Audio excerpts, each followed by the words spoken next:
ஆ. இங்கு வந்திருக்கக்கூடிய அனைவருக்கும் வணக்கம். மதிசூடி சேனல் சார்பாக வரவேற்பதில் மகிழ்ச்சி.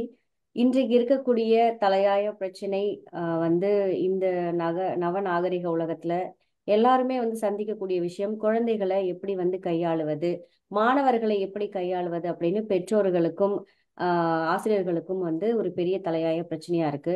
அது காரணம் வந்து நம்ம குழந்தைங்கள அசால்ட்டா சொல்லிட முடியாது. ஏன்னா வந்து நம்ம வாழ்ந்த காலம் வேற, இப்போ வாழற காலம் வேற. அதுக்கேத்த மாதிரி நம்ம எந்த விதமான யுக்திகளை கையாளலாம் அப்படின்னு சொல்லிட்டு அமுதாம்மா பேச போறாங்க. நம்ம எல்லாருமே கேட்டு பயனடையலாம். அமுதாம்மா வணக்கம், நீங்க தொடங்கலாம். வணக்கம்மா. குழந்தைகள் மாணவர்களை கையாளும் சில அனுபவ உத்திகள் என்பதை பற்றி இன்றைக்கு நாம பேச போறோம். இந்த ஜூம் நிகழ்ச்சிக்கு எனக்கு உறுதுணையாக இருந்த திரு ஸ்டீபன் சார் அவர்களுக்கும் திருமதி காயத்ரி இளையராஜா அவர்களுக்கும் மற்றும் கல்யாணி, சேபா, லதா, நேத்ரா, காயத்ரி எல்லோருக்கும் என்னுடைய பணிவான வணக்கத்தை தெரிவித்துக் கொள்கிறேன். இந்த நிகழ்வில் பங்கேற்கும் அனைவரையும் வருக வருக என்று வரவேற்று என்னுடைய இந்த பேச்சை நான் தொடங்குகிறேன். குழந்தைகள் மரியாதைக்குரிய மனிதர்கள். இந்த உலகத்திலேயே மரியாதைக்குரிய மனிதர்கள் யார் என்றால் குழந்தைகள் தான். ஏன் என்றால் அவர்களின் அப்பாவித்தனம், அவர்களின் எதிர்காலத்துக்குரிய சாத்தியக்கூறுகள், இது காரணமாக நம்மை விட அவர்கள் உயர்ந்தவர்களாக இருக்கிறார்கள் என்று மாண்டிசோரி அம்மையார் குறிப்பிடுறாங்க. ஏன்னா இவங்க குழந்தைகளுக்காக கல்வி கற்பிப்பதற்காகவே ஒரு வழியை ஏற்படுத்தி கொடுத்தவர்கள். செயல் வழி திட்டம் என்பதுதான் அவர்களினுடைய கல்வி முறையாக இருக்கு. இந்த குழந்தைகள் ஒரு ஸ்பாஞ்ச் மாதிரி, எந்த இடத்தில் எதை வைக்கிறோமோ அதை அப்படியே இழுத்து கொள்ளும் ஆற்றல் படைத்தவர்களாக இந்த குழந்தைகள் இருக்கிறார்கள். இவர்களுக்கு இயல்பாகவே என்னென்ன குணங்கள் இருக்கின்றன அப்படின்னு நாம் பார்த்தோமேனால், எல்லா விஷயங்களிலும் ஒரு ஆர்வம் இருக்கிறது, எல்லா விஷயங்களிலும் ஒரு சுறுசுறுப்பு இருக்கிறது. ஓய்ந்து ஒரு இடத்தில் உட்கார்வதே கிடையாது. உறங்கி எழுந்திருக்கும் போதே சிரித்து கொண்டு ஓடிக்கொண்டு இருக்கக்கூடிய ஆற்றல் இந்த குழந்தைகள் இடத்திலே இருக்கிறது. உற்சாகம் இருக்கிறது. கன நேரத்தில் தான் அவர்களினுடைய சண்டை. தொடர்ந்து அவர்கள் சண்டையிடுவது கூட கிடையாது. இதையும் நாம் பெரியோர்களையும் ஒப்பிட்டு பார்க்கும்போது குழந்தைகள் எவ்வளவு உயர்ந்தவர்கள் என்பதை நம்மால் உணர்ந்து கொள்ள முடியும். எப்போதும் மகிழ்ச்சியில் இருப்பார்கள். எப்போதும் ஏதாவது ஒரு செயலை முயன்று கொண்டே இருப்பார்கள். கூர்மையாக ஒவ்வொரு விஷயங்களையும் கவனித்துக் கொண்டே இருப்பார்கள். நாம் என்ன செய்கிறோம், வந்தவர்கள் என்ன செய்கிறார்கள் என்ற அந்த குழந்தை ஒரே இடத்துலதான் உட்கார்ந்துருக்கும். ஆனா அனைத்தையும் கூர்ந்து கவனிக்கக்கூடிய ஆற்றல் அந்த குழந்தைக்கு இருக்கும். எப்போதும் எல்லாவற்றையும் விளையாடி கொண்டே இருக்கும். ஆனா அந்த குழந்தைகிட்ட ஒரு நேர்மை இருக்கும். நீ தப்பு செஞ்சியா அப்படின்னா, ஆமா நான் செஞ்சேன் அப்படின்னு அந்த ஒத்துக்கொள்ளக்கூடிய ஒரு நேர்மை குணம் அந்த குழந்தை இடத்திலே இருக்கும். புதுசு புதுசா ஏதாவது ஒன்றை நாம் செய்ய வேண்டும் என்று அந்த குழந்தை புதிதாக ஏதாவது ஒன்றை செய்து கொண்டே இருக்கும். அதே மாதிரி எல்லாரிடத்திலேயும் கருணையும் இரக்கமும் இருக்கக்கூடிய அந்த குழந்தை மனநிலை தான் பெரியவர்களையும் நம்மையும் பிரிக்கிறது. இந்த குழந்தைகளை என்ன சொல்றாங்க அப்படின்னா, 4 பருவங்களாக பிரிக்கிறாங்க அந்த குழந்தை. இந்த முதல் பருவம் அப்படின்னு சொல்றது 1 to 3 வயது வரைக்கும் தான் அந்த குழந்தையினுடைய முதலிலே இருக்கக்கூடிய ஒரு பருவம். இததான் குழந்தை பருவம் அப்படின்னு நாம சொல்றோம். இந்த பருவத்துல குழந்தைக்கு வேண்டியது 4 விஷயங்கள் தான். ஒண்ணு அம்மாவினுடைய அப்பாவினுடைய நெருக்கம் அந்த குழந்தைக்கு ரொம்ப தேவைப்படும். 2வது, அந்த குழந்தைக்கு நல்ல உணவு தேவை, நல்ல உறக்கம் தேவை, விளையாட்டு தேவை. இந்த 4 மட்டும்தான் இந்த 1 முதல் 3 வரை இருக்கக்கூடிய குழந்தைகள் வரும். அதனால நம்ம என்ன பண்ணணும் அப்படின்னா, இந்த வயதுலதான் குழந்தைகளுக்கு இந்த வேல்யூஸ் என்று சொல்லக்கூடிய அந்த மதிப்பீடுகளை அந்த குழந்தையின் மனதிலே நாம் புகுத்த வேண்டிய ஒரு பருவம் இந்த பருவம் தான். அதனாலதான் அந்த பருவங்கள்ல அந்த குழந்தைகளுக்கு நம்ம விளையாட்டு சொல்லி கொடுக்கும் போது நாட்டுப்புறங்களிலே சொல்லி தருவார்கள். 12 மாதங்களையும் வைத்த ஒரு பாடல் இருக்கும். அந்த மாதிரி பாடல்ல பாத்தீங்கன்னா, மார்கழி மாதத்திலே இருந்து தொடங்கி கார்த்திகை மாதம் வரைக்கும் வரும்.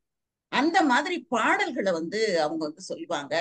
அதே மாதிரி இன்னொரு பாடல் என்ன சொல்லுவாங்கன்னா, காத்தடிக்குது, மழையும் பெய்யுது, கன்னிமரம் கண்ணுல குத்துது, அக்காசத்தை கதவு தர. அந்த குழந்தை அந்த அந்த ராகமாக இந்த பாட்டு பாடும்போது அந்த குழந்தை ரொம்ப கவனிக்கும். அப்படி அந்த குழந்தை கவனிக்கும் போது என்ன சொல்லுவாங்க அப்படின்னா, இப்பதான் நான் எழுந்திருச்சேன் அப்படின்னு சொல்லுவாங்க. திருப்பியும் என்ன பண்ணும், காத்தடிக்குது, மழையும் பெய்யுது, கன்னி மரம் வந்து கண்ணுல குத்துது, அக்கா சத்த கதவை தர அப்படின்னா, இப்பதான் நான் படுக்கையெல்லாம் எடுத்து வைக்கிறேன். அப்படி படிப்படியாக அந்த குழந்தைக்கு பழக்கப்படுத்துறது. அந்த படுக்கையை தலையணை எடுத்து வைக்கிறேன், என்னோட பெட்ஷீட்டை எடுத்து வைக்கிறேன் அப்படின்னு அந்த குழந்தை சொல்லும். அதுக்கப்புறம் காத்தடிக்குது, மழையும் பெய்யுது, கன்னி மரம் வந்து கண்ணுல குத்துது, அக்கா சத்த கதவை தர அப்படின்னு சொன்ன உடனே இப்பதான் நான் பல் தேய்க்கிறேன் அப்படின்னு. இந்த வரிகள் முதல்ல சொன்ன வரி மீண்டும் மீண்டும் வந்து கொண்டே இருக்கும். ஆனா அந்த குழந்தையின் பழக்க வழக்கங்களை ஒன்றன் பின் ஒன்றாக அந்த குழந்தைக்கு கற்றுத் தருவார். இந்த மாதிரி இளம் பருவத்திலேயே இந்த குழந்தைக்கு நல்ல பழக்க வழக்கங்களை சொல்லிக் கொடுக்கக்கூடிய பாடல்கள் மிக அதிகமாக இருக்கின்றன.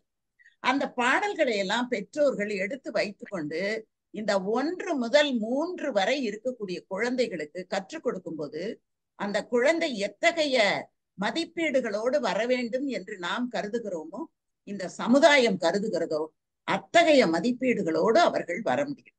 அதே மாதிரி இந்த பருப்பு கடை பாட்டு கூட அப்படிதான்.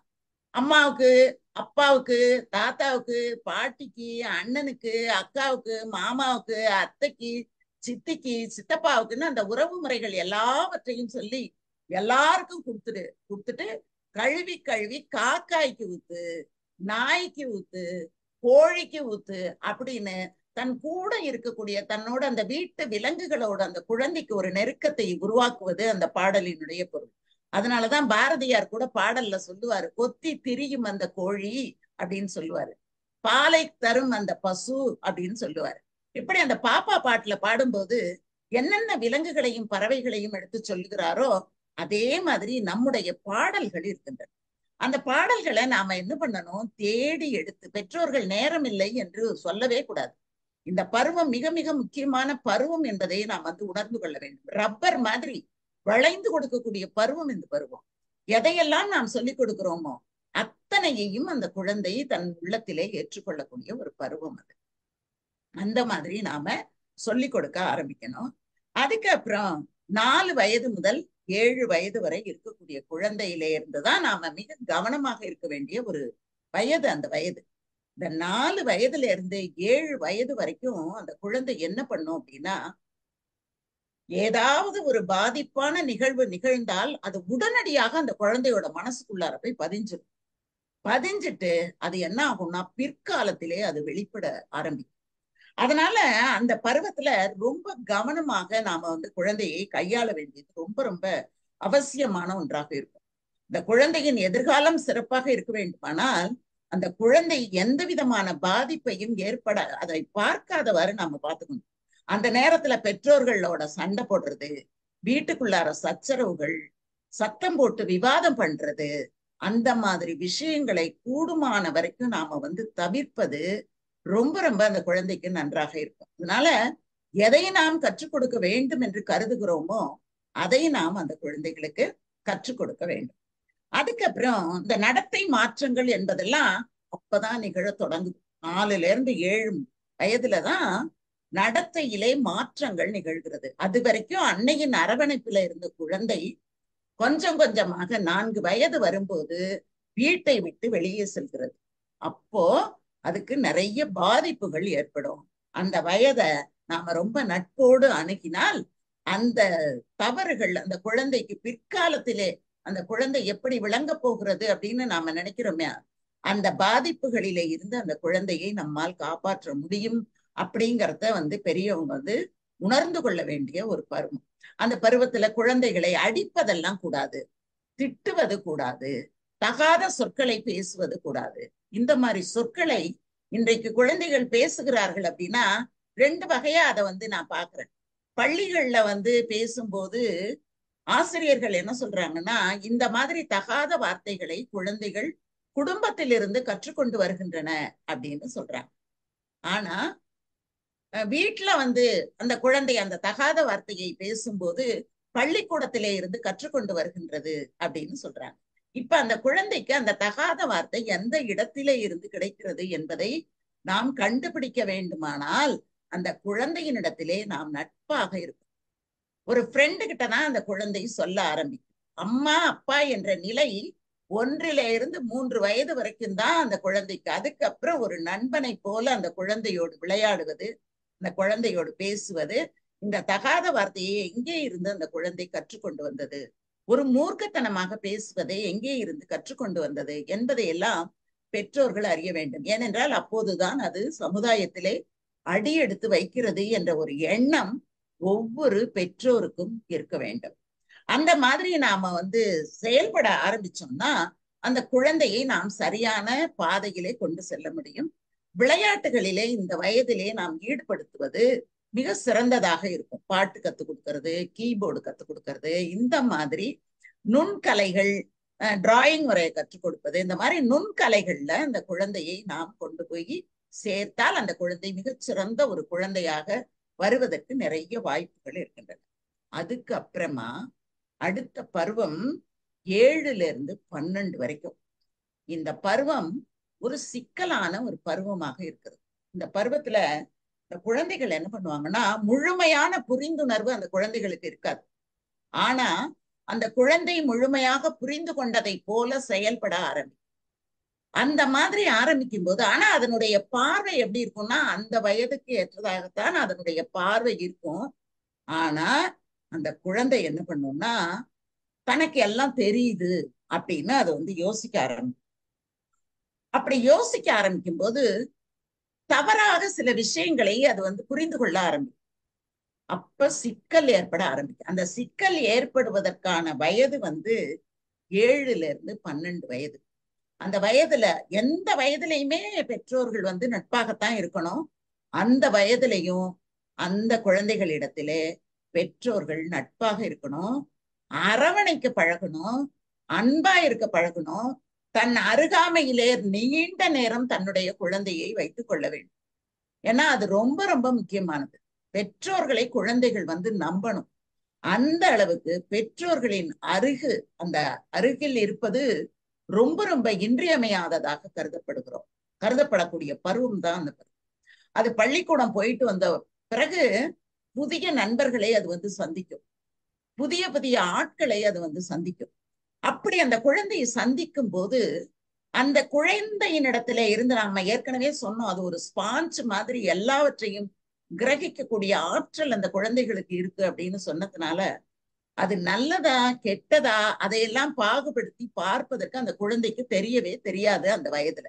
அதனால அந்த குழந்தை என்ன பண்ணும், அப்படியே எல்லாவற்றையும் உள்வாங்கி கொண்டு உள்ள வரும்.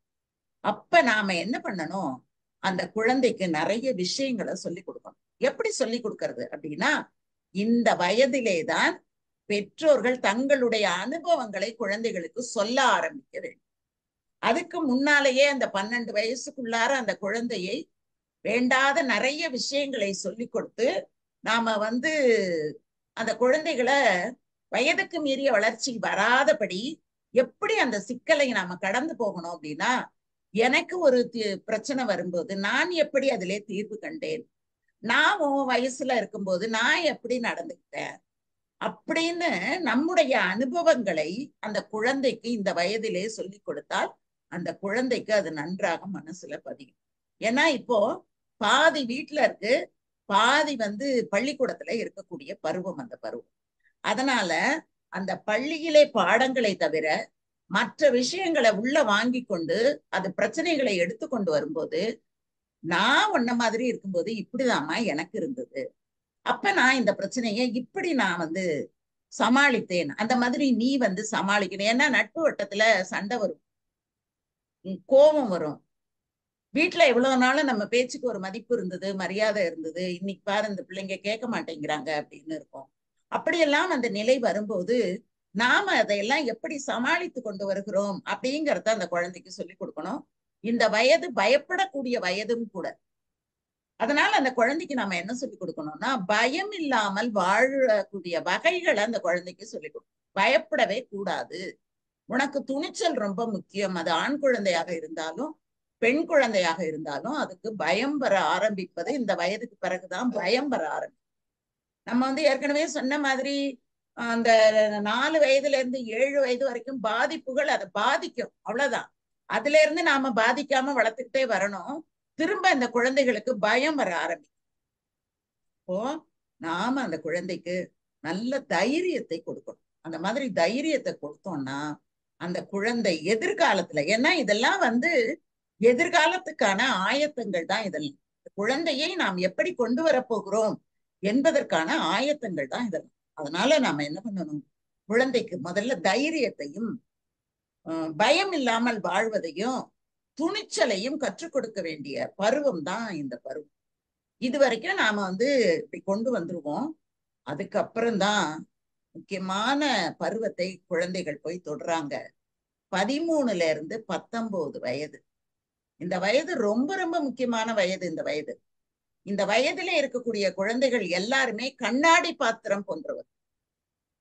எந்த நிமிஷம் விழுந்து உடையும் என்று சொல்லவே முடியாது. அப்படிப்பட்ட ஒரு வயதுதான் இந்த 13ல இருந்து 19 வயது வரைக்கும் இருக்கக்கூடிய வயது. இந்த வயது வந்த உடனே அந்த குழந்தைகள் என்ன பண்ணுவாங்க, அந்த குழந்தைகள் உடல்ல மாற்றங்கள் நிகழ தொடங்கும். தான் பெரிய ஆள் மாதிரி அவங்க வந்து நினைக்க ஆரம்பிப்பாங்க.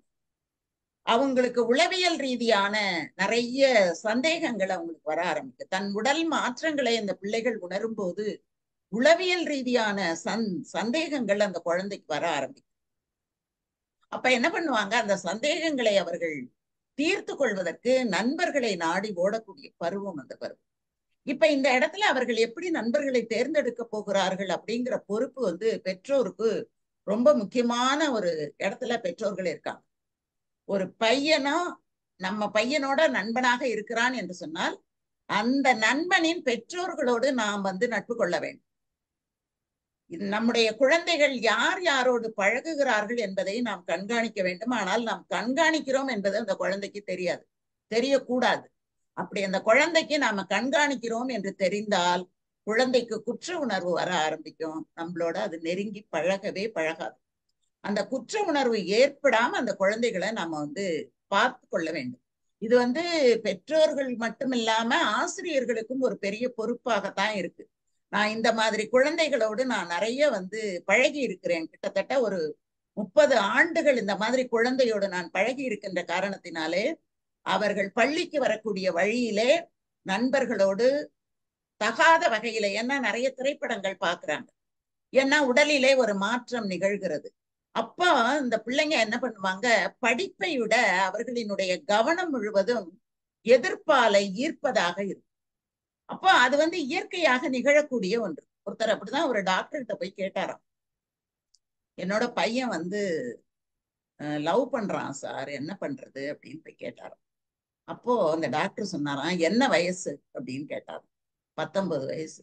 19 வயசுல உன் பிள்ளை லவ் பண்ணலன்னா அந்த பிள்ளைக்கு ஏதோ கோளாறு இருக்குன்னு அர்த்தம்.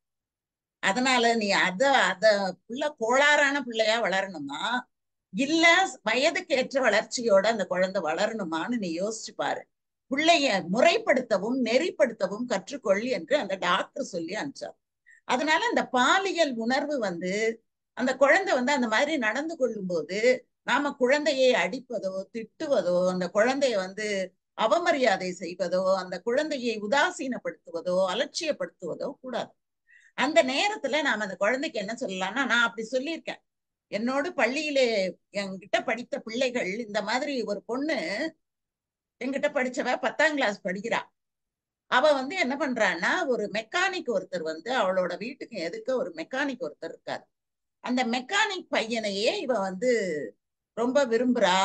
அவனை பார்க்காம அவளால இருக்கவே முடியல. படிப்புல அவ்வளவு கவனம் இல்ல. அப்போ வந்து சிலர் வந்து என்கிட்ட சொன்னாங்க, இந்த பொண்ணு வந்து ஏன் படிக்கல அப்படின்னு. அந்த பொண்ணை பற்றி நான் வந்து பார்க்கும்போது, இந்த பொண்ணு வந்து ஒரு மெக்கானிக் பையன் ஒருத்தன் இருக்கான், அவங்க வீட்டுக்கு எதுக்க மெக்கானிக் கடை இருக்கு, அங்க இருக்கிற பையனை தான் இவ வந்து பாத்துக்கிட்டு இருக்கா. எந்த நேரமும் அவனும் இவ ஸ்கூல் விட்டு வரும்போது வருவான் போவான் அப்படின்னு சொன்ன உடனே அந்த பொண்ணை நான் கூப்பிட்டு சொன்னேன், எம்மாடி இந்த வயசுக்கு அப்படியெல்லாம் ஈர்ப்பு வரதான் வரும். ஆனா ஒரு விஷயத்த நீ தெரிஞ்சுக்கோ, இப்ப நீ வந்து 10வது தான் படிச்சுட்டு இருக்க, அந்த பையன் வந்து படிக்கல, மெக்கானிக்கா இருக்கான். உன்னுடைய வாழ்க்கை வந்து சிறப்பா இருக்கணும் அப்படின்னா இப்ப அவன் உன்னை பாக்குறது உன்னுடைய அழகுக்காகவும் உன்னுடைய மேனி உன்னுடைய உடல் உன்னுடைய தோற்றத்துக்காக தான் அவன் பின்னால வந்துகிட்டே இருக்கான். ஆனா இது இல்லை, வாழ்க்கை என்பது இது இல்லை. இது வந்து இந்த வயசுக்கு எல்லாருக்கும் வரும். நீ ரோட்ல பாத்தீங்கன்னா நாய் காதல் பண்ணும், ஒரு நாய் ஒரு நாயை விரட்டிட்டு வரும், ஒரு பூனை காதல் பண்ணும். இது உலகத்திலே இருக்கக்கூடிய எல்லா உயிரினங்களுக்கும் வரக்கூடிய ஒன்று. ஆனா மனிதன் என்பவன் வேற. நீ என்ன பண்ணு அப்படின்னு எல்லாம் அவகிட்ட சொன்னோன்னா அவ சொன்னா, ஆசிரியர் என்னால அவனை பார்க்காம ஒரு நாள் கூட இருக்க முடியாது ஆசிரியர், அவனும் அப்படித்தான் அப்படின்னா. இப்ப நான் சொன்னேன், அம்மாடி நான் ஒன்னே ஒண்ணு சொல்றேன், நீ கேளு. உண்மையிலேயே அவன் உன்னை விரும்பக்கூடியவனாக இருந்தால் ஒரு 3 மாசம் அவன் கண்ணிலேயே படாம நீ இரு. என்ன ஆனாலும் அவன் எதுக்க பார்க்காத, அவன் உன்னை பார்க்கறதுக்கும் நீ அந்த மாதிரி ஒரு சந்தர்ப்பத்தை ஏற்படுத்தி கொடுக்காம இரு. 3 மாதம் கழித்து எப்படி இருக்குன்னு நீ எனக்காக அதை சொல்லு, நான் அதுக்கப்புறமா நான் அவனுக்கு சொல்றேன் அப்படின்னு சொன்ன உடனே 1 மாதத்திலேயே அந்த பையன் வேற யாரோ ஒரு பொண்ணு பின்னால சுத்த போயிட்டான். அப்ப அவ என்கிட்ட சொன்னான், ஐயோ ஆசிரியர், என்ன நீங்க எப்படி என்ன நல்லா சொல்லி கொண்டு வந்துட்டீங்க ஆசிரியர் அப்படின்னு அவ சொன்னான். இந்த மாதிரி இந்த வயது குழந்தைகள் எல்லாருக்கும் அத்தகைய உணர்வுகள் வரத்தான் வரும். அப்ப நாம என்ன பண்ணணும்னா அந்த குழந்தைகளை முறைப்படுத்தி நெறிப்படுத்தி கொண்டுட்டு போகணும். திடீர்னு அந்த குழந்தைங்களுக்கு என்ன ஆகும்னா பயம் வரும், திடீர்னு மகிழ்ச்சி வரும், தலைக்கால் புரியாம ஆட்டம் போடுங்க, திடீர்னு ஒரு இடத்துல அப்படியே ஓஞ்சு உட்கார்ந்துருக்கும், ரொம்ப கவலையா இருக்கிற மாதிரி இருக்கும். அதே மாதிரி பிள்ளைகளை நான் வகுப்புல பார்த்திருக்கேன். ஏன்னா பெற்றோர்கள் கவனிக்கிறாங்களோ இல்லையோ, ஆசிரியர்கள் கவனிக்க வேண்டும் அப்படின்னுட்டு நான் கவனிச்சு பார்த்திருக்கேன். அந்த மாதிரி சில பிள்ளைகள் வகுப்புல இருக்கும்போது எந்த இதுவும் இல்லாம அப்படி ஏதோ ஒரு இதுல உட்கார்ந்துருப்பாங்க. அப்படி ஒரு பெண்ணை கூப்பிட்டு நான் விசாரிச்சு பார்க்கும்போது அந்த பொண்ணு சொன்ன தகவல் இந்த இடத்துல நான் சொல்ல முடியாது. அப்படிப்பட்ட ஒரு சூழல் அவங்க வீட்டுக்குள்ளேயே நிகழ்ந்திருக்கு. அதனால அந்த குழந்தை மனம் ஒரு மாதிரி தடுமாறி போய் பயந்து போய் அவ அவளோட கவனம் பூரா அதுலயே இருக்கு. அந்த மாதிரி பெண்ணோட நான் அதுக்கப்புறமா பேசி அப்புறம் கொஞ்சம் நான் சமாதானப்படுத்தி அப்புறம் எப்படியோ அவ திரும்ப படிக்க ஆரம்பிச்சா, படிச்சுட்டு போனா. இந்த மாதிரி நான் நிறைய பிள்ளைகளை 7ஆம் வகுப்பு படிக்கக்கூடிய பிள்ளை, நம்ம இன்னைக்கு பாலியல் துன்புறுத்தல் அப்படின்னு இப்ப நம்ம பேசிக்கிட்டு இருக்கோம். அந்த மாதிரி ஒரு குழந்தையை நான் பார்த்தேன். அந்த குழந்தையும் அப்படிதான். ரொம்ப என்னன்னா அவங்க வீட்டுக்குள்ளேயே அவளுக்கு பிரச்சனை. இந்த மாதிரி எல்லாம் நிகழும் போது அந்த குழந்தைகள் என்ன பண்ணோம்னா வகுப்புல இருக்கிற எல்லார்கிட்டையும் சொல்லும்.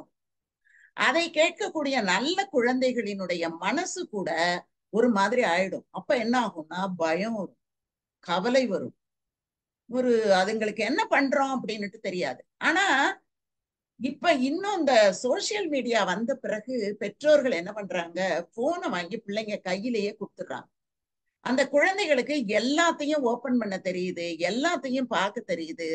அதை என்ன பண்றாங்க, டீச்சர்ஸுக்கு தெரியாம பள்ளிக்கூடத்துக்கு எடுத்துட்டு போய் ஏமாத்திட்டு பாக்குறதுங்கிறதும் நடந்து கொண்டுதான் இருக்கிறது. அப்ப நம்முடைய கண்காணிப்பு என்பது எவ்வளவு இருக்கணும் அப்படிங்கிறத நம்ம பார்க்கணும். நாளைக்கு நம்ம பிள்ளை சரியா வரணும் அப்படின்னா கண்காணிப்பு என்பது மிக மிக முக்கியமான ஒன்று. ஆனா நிறைய பெற்றோர்கள் என்ன சொல்றாங்கன்னா, எங்களால கண்காணிக்க முடியல, ஏன்னா நானும் ஆபீஸ் போறேன், எங்க வீட்டுக்காரரும் ஆபீஸ் போறாரு, போயிட்டு வந்தமா எங்களுக்கு ரொம்ப சோர்ந்து போகுது அப்படின்னு சொல்லி அந்த குழந்தைகள் கண்காணிப்பதை விட பணமும் சொத்தும் அதுதான் முக்கியம் அப்படின்னு கருதுறாங்க. ஆனா அவசியமான பொருட்கள் அப்படின்னு நம்ம வைத்துக்கொண்டு வாழும்போது நாம எப்படியாவது இருக்கக்கூடிய வருமானத்துல வாழ முடியும். ஆடம்பரம் என்று வாழும்போதுதான் இந்த மாதிரி குழந்தைகளை கண்காணிப்பது என்பது சற்று குறைந்து விடுகிறது. இன்னொரு காரணம் கூட என்ன அப்படின்னா, வீட்டிலே பெரியோர்கள் அந்த காலத்துல இருப்பாங்க, யார் கண்ணிலையாவது அந்த பிள்ளை பட்டுக்கொண்டே இருக்கும். இன்னைக்கு அந்த மாதிரி ஒரு நிலை இல்லவே இல்லை. வீட்டுல அம்மா அப்பா 2 பேரும் ஆபீஸ் போயிடுவாங்க, புள்ள மட்டும் தனியா தான் வீட்டுல இருக்கும். அது நண்பர்களை கூட்டிகிட்டு வீட்டுல வச்சுக்கும். டிவியில எல்லா கனெக்ஷனும் கொடுத்துருப்பாங்க அந்த பிள்ளை. ஏன்னா இதை ஒரு டாக் ஷோல ஒரு அம்மா சொல்லி நான் கேட்டேன். அவங்க திடீர்னு வேலையை விட்டுட்டு இது ஆபீஸ்ல இருந்து லீவ் போட்டுட்டு பார்த்தா பையன் கல்லூரியில படிக்கிற பையன் 4-5 பயலுள்ள கூட்டிட்டு வீட்டுல வச்சுக்கிட்டு ஒரே அட்டகாசம் பண்ணிட்டு இருக்கான். அன்னைக்கே அவங்க வேலையை ரிசைன் பண்ணிட்டு வந்தவங்க தான் அப்படின்னு அவங்க ஒரு முறை சொன்னாங்க. அந்த மாதிரி பிள்ளைகளினுடைய யாராவது ஒருத்தர் வீட்டுல பெரியவங்க இருக்கணும். தனி ரூம் பிள்ளைங்களுக்கு கொடுத்து படிக்கிறாங்க அப்படிங்கிறத விட நம்முடைய பார்வைப்படக்கூடிய இடத்துல அவர்களுக்கு நாம படிப்பதற்கு இடம் கொடுக்கணும். அவங்களுக்கு தொந்தரவு இல்லாம நாம நடந்துக்கணும். அது ரொம்ப முக்கியமானது. 2வது எப்பவுமே பெற்றோர்களை தான் குழந்தைகள் முன்மாதிரியாக பாக்குறாங்க. ஒரு சமயம் ஒரு செயல் செய்வதை நாம தப்புன்னு சொல்றோம். அடுத்த தடவை அதை நாம கண்டுக்காம போகும்போது அந்த குழந்தை என்ன பண்ணும்னா இது சரியா தப்பா என்ற ஒரு குழப்பத்துக்கு ஆளாகி, அப்ப அந்த பிள்ளை என்ன பண்ணும், அந்த குழப்பத்தோடு ஏதாவது செயல்களை செய்ய தொடங்கும். அது ரொம்ப ரொம்ப முக்கியமானது. பெற்றோர்கள் எதை ஒரு ஒரு சோசியல் மீடியா, ஒரு டிவி பாக்குறோம், இல்ல ஒரு லேப்டாப் பாக்குறோம் அப்படின்னா எல்லாரும் பார்க்கணும், எல்லாரும் க்ளோஸ் பண்ணிட்டு போகும். அந்த மாதிரி ஒரு நேரத்தை பயன்படுத்துவது அப்படிங்கிறது ரொம்ப ரொம்ப முக்கியமானது. ஏன்னா இந்த வயதுலதான் அந்த குழந்தைகளுக்கு நேரம் பற்றிய ஒரு புரிதல் வர ஆரம்பிக்கும். அப்ப இந்த நேரம் பற்றிய புரிதல் வரும்போது நாம அதை கொடுத்தால் அந்த பிள்ளைங்க ரொம்ப நல்லா புரிஞ்சுக்குவாங்க. அப்புறம் எதிர்கால கற்பனை அவங்களுக்கு ரொம்ப அதிகமா வர ஆரம்பிக்கும். நம்ம அப்படி ஆகணும், இப்படி ஆகணும், அந்த கற்பனையில இருப்பாங்களே தவிர அதற்கான செயல்கள்ல அவங்க ஈடுபடுறதுங்கிறது ரொம்ப குறைச்சல். ஏன்னா அவங்களுக்கு வழிகாட்டக்கூடியவர்கள், நெறி வழியே அவர்களை கொண்டு செல்லக்கூடியவர்கள் மிகவும் குறைவு. அதனால அந்த குழந்தைகள் அந்த கற்பனையில இருக்கும்போது நீ இன்னது பண்ணுனா வரலாம் அப்படின்னு அந்த குழந்தைக்கு சொல்லலாம். கூடுமான வரைக்கும் அந்த குழந்தை தனிமையிலே இல்லாதவாறு நாம பாத்துக்கலாம். அந்த குழந்தைய ஸ்போர்ட்ஸ்ல போடலாம். முக்கியமா அந்த குழந்தைய ஸ்போர்ட்ஸ்ல போட்டா அது உடம்புல இருக்கிற எனர்ஜி முழுவதும் அதுல போயிட்டு அது வீட்டுக்கு வரும்போது அந்த குழந்தை சோர்ந்த நிலையில வரும்போது பலவேறு சிந்தனைகள் அந்த குழந்தைக்கு வருவதற்கான வாய்ப்புகள் கொஞ்சம் குறைச்சலாயிடும். அதனால பெற்றோர்கள் இதை கொஞ்சம் புரிந்து கொள்ள வேண்டும். இது சமுதாயத்துக்கு உரிய ஒரு கடமையாக இருக்கும்போது சமுதாயத்திலே பார்க்கக்கூடியவர்கள் கூட ஒரு குழந்தை ஒரு தவறு செய்கிறது அப்படின்னா இப்ப சொல்ல முடியல. முன்னாலெல்லாம் என்ன பண்ணுவாங்கன்னா எங்கேயாவது ஒரு ஆணும் பெண்ணும் சேர்ந்து நின்றுட்டு எதையாவது ஒண்ணு பேசிக்கிட்டு இருந்தாலே என்ன பேசிட்டு இருக்க, யார் இந்த பையன், உனக்கு உங்க வீட்டுல தெரியுமா அப்படி எல்லாம் கேட்பாங்க. அந்த நிலை ஏற்படாதவாறு நாம என்ன பண்ணணும்னா நம்ம நம்ம பையனா இருக்கலாம் இல்ல பொண்ணா இருக்கலாம். இப்ப கோ எஜுகேஷன் என்பதும் பையன்களோடு பெண்கள் பேசுவது என்பதும் இயல்பான ஒன்றுதான். அதுல ஒன்றும் பெரிய தவறுகள்லாம் ஒண்ணும் இல்லை. ஆனா யாரோடு அவர்கள் நண்பர்களாக இருந்தாலும் ஒண்ணு நம்ம வீட்டுல கூப்பிட்டுட்டு வச்சுட்டு பேசு, இல்லைன்னா அவங்க வீட்டுக்குள்ளார போய் பேசு. வழியில நின்றுட்டு பேசுறது, எங்கேயாவது ஒரு ஷாப்பிங் காம்ப்ளெக்ஸ்ல போய் உட்காந்துக்கிட்டு தனியா பேசுறது, எங்கேயாவது பீச்ல போய் உட்காந்துக்கிட்டு பேசுறது, இந்த நிலை மாறுவதற்கு நீ யாரா இருந்தாலும் பரவாயில்ல, அம்மா அப்பா ஒன்னும் சொல்ல மாட்டேன், எத்தனை பேரை வேணாலும் வீட்டுக்கு கூட்டிட்டு நாங்க பாத்துக்கிறோம் அப்படின்ட்டு அந்த குழந்தைகளுக்கு முதல்ல நம்ம மேல ஒரு நம்பிக்கையையும், இவங்க நம்ம அப்பா அம்மா நம்மள ஒண்ணும் சொல்ல மாட்டாங்க, அவங்க நம்ம கிட்ட ரொம்ப நட்பா இருக்காங்க, அன்பா இருக்காங்க, அரவணைக்கிறார்கள், தோள் கொடுக்கிறார்கள் அப்படிங்கிற ஒரு நம்பிக்கையை பிள்ளைகளுக்கு கொடுக்கணும்.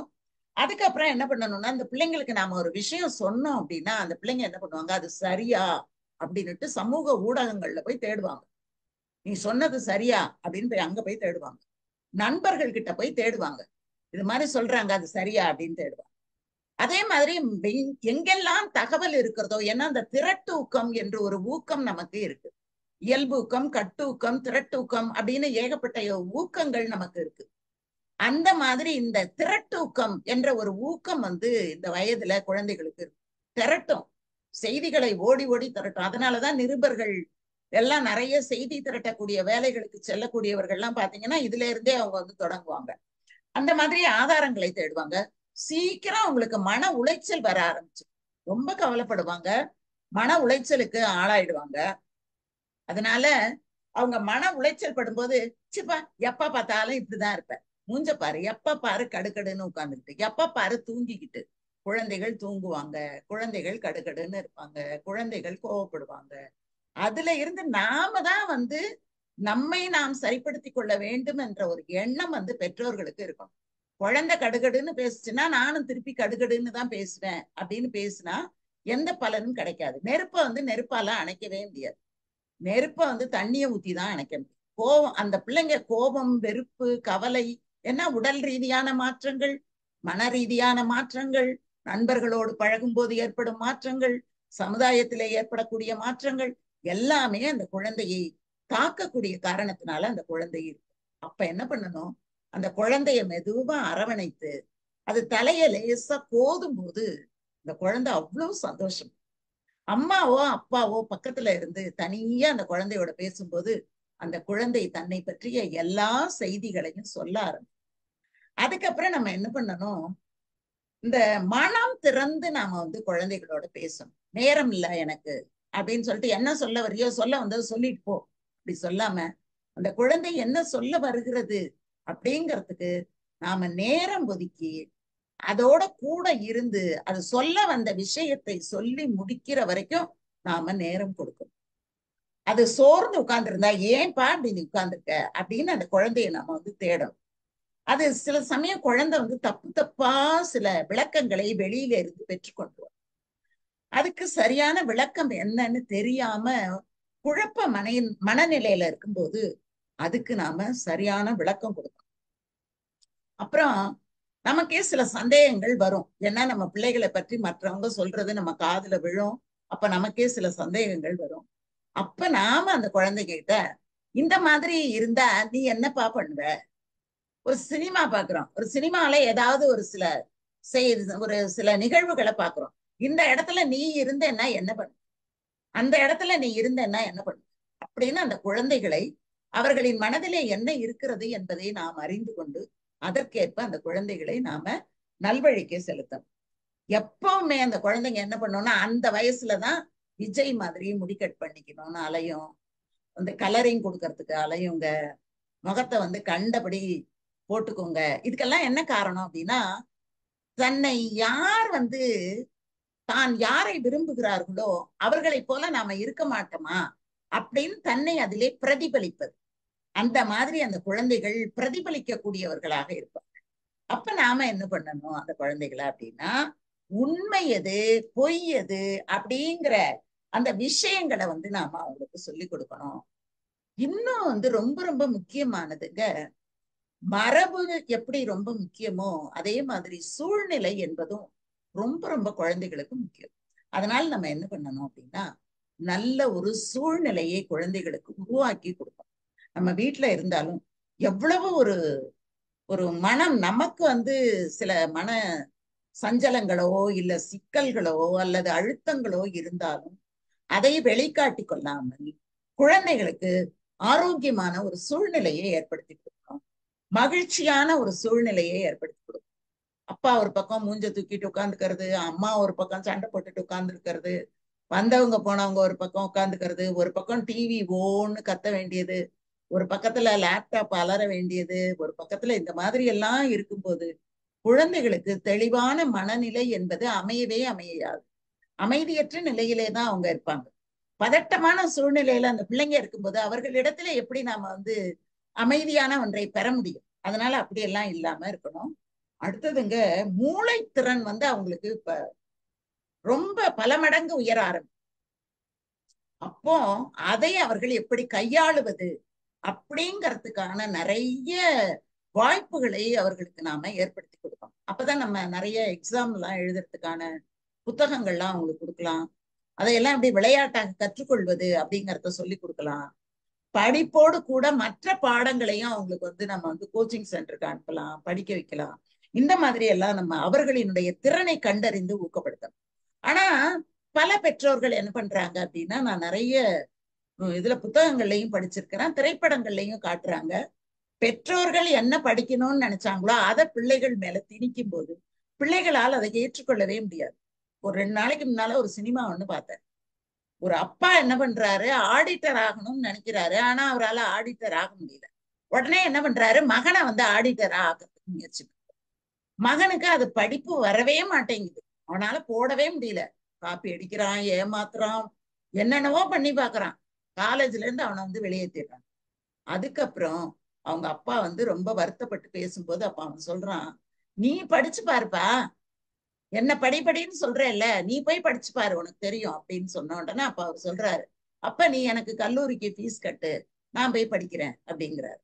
அதுக்கப்புறம் இந்த பையன் என்ன பண்றான், வேலைக்கு போக ஆரம்பிக்கிறான், அவங்க அப்பாவுக்கு ஃபீஸ் கட்ட ஆரம்பிக்கிறான். அவங்க அப்பா ஆடிட்டர் ஆயிடுறாரு. இந்த பையன் ஒரு பெரிய தொழிலதிபரா மாறிடும். அப்போ இந்த பையனோட மூளை அவனை ஒரு தொழிலதிபராக ஆக்குவதற்கான மூளை திறன் அவனுக்கு இருக்கு. அவனால ஆடிட்டரா ஆக முடியல. அந்த மாதிரி அழுத்தம் கொடுக்கும்போது பிள்ளைகள் ரொம்ப மனக்குமுறலுக்கு ஆளாகி விடுவாங்க. அதனால அவர்களின் திறன் அறிந்து அதுக்கு ஏற்ப அவர்களை ஊக்கப்படுத்தும். இன்னொன்று, இன்னைக்கு பெரும்பாலும் பெரியோர்கள் மற்றவங்க எல்லாம் என்ன சொல்றாங்கன்னா, இந்த குழந்தை எங்களை மதிக்கவே இல்லை அப்படிங்கிற வார்த்தைகளை நாம நிறைய இடங்கள்ல நம்ம கேட்கிறோம். இந்த குழந்தை ஏன் நம்மை மதிக்காமல் இருக்கிறது அப்படின்னா, அந்த குழந்தையின் பெற்றோர்கள் அந்த குழந்தைய வந்து யார் மேல ரொம்ப அன்பா இருக்கும், அவங்க யாரையாவது மதிச்சா அந்த குழந்தை மதிக்கும்.